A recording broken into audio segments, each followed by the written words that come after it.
मंडी जिला मुख्यालय के पड्डल मैदान में आज राष्ट्रीय स्तरीय सब जूनियर वुशु चैंपियनशिप का आगाज हुआ। प्रतियोगिता के शुभारंभ पर हिमाचल प्रदेश के राज्यपाल राजेंद्र विश्वनाथ आलेकर ने बतौर मुख्य अतिथि शिरकत की। वहीं इस मौके पर स्पेशल ओलंपिक भारत की अध्यक्ष डॉक्टर मल्लिका नड्डा विशेष रूप से मौजूद रहे। 5 दिनों तक चलने वाली इस प्रतियोगिता में पूरे देश भर से 1300 के लगभग खिलाड़ी भाग ले रहे हैं। इस मौके पर राज्यपाल ने कहा कि इस कला को केवल खेल की तरह ना देखा जाए। समाज में जिस तरह अनावश्यक प्रवृत्तियां बढ़ रही है, उनसे निपटने के लिए हर व्यक्ति को सक्षम होना चाहिए।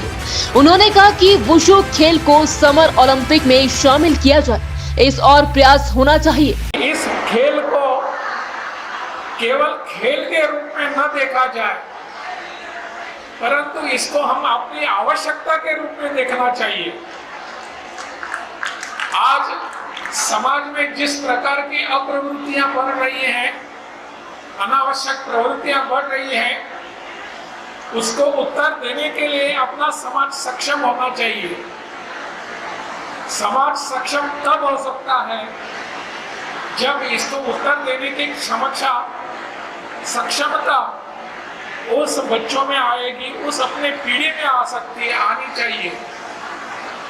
मुझे लगता है कि भारतीय वुशु संघ इस दिशा में जरूर प्रयत्न कर रहे हैं और हिमाचल प्रदेश के अपने सभी कार्यकर्ता इसको बढ़ावा देने के लिए प्रयत्नरत हैं।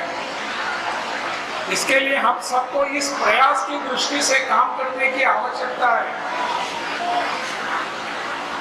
जैसे कि ओलंपिक एसोसिएशन में भी इसको धीरे धीरे मान्यता देने की आवश्यकता है। यूथ ओलंपिक्स में इसका समावेश किया जा चुका है, परंतु उसका मेन ओलंपिक्स जो समर ओलंपिक्स होता है, उस समर ओलंपिक्स में भी इसका प्रादुर्भाव होने की आज जरूरत दिखाई देती है। इस दिशा में हम सबको मिलकर प्रयास करने की जरूरत है। हम सब इस दिशा में काम करेंगे।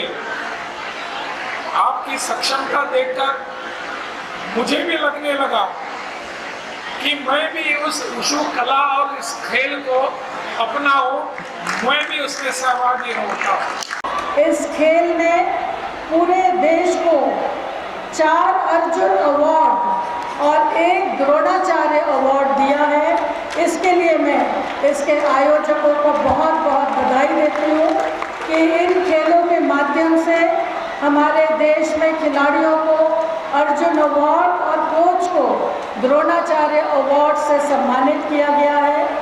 भारत में हमारे प्रधानमंत्री आदरणीय मोदी जी के आने के पश्चात खेलों को जिस तरह से प्रोत्साहित किया जा रहा है और हमारे सभी विश्व स्तरीय खेलों में भारत ने जो स्थान अर्जित किया है, इसके लिए एक खेल जगत में नई ऊर्जा और नई प्रगति हम सबको दिख रही है। स्पेशल ओलंपिक्स, पैरा ओलंपिक्स और दिव्यांग ओलंपिक्स खेलों को बढ़ावा देने के लिए और इस तरह के स्टेडियम बनाने के लिए मैं एक बार प्रदेश सरकार को भी आग्रह करती हूँ कि accessible stadium for disabled sports हमारे प्रदेश में भी बने और para Olympics, special Olympics, Olympics for the blind and Olympics for the deaf and डम, ऐसे 4 प्रकार के जो ओलंपिक्स की प्रतियोगिताएं होती हैं, वहाँ हमारे दिव्यांग बच्चों को, दिव्यांग खिलाड़ियों को स्थान मिले और प्रोत्साहन मिले। उज्जवल हिमाचल के लिए मंडी से उमेश भारद्वाज की रिपोर्ट। बुडामल ज्वेलर्स पालमपुर, भरोसा उम्र भर का।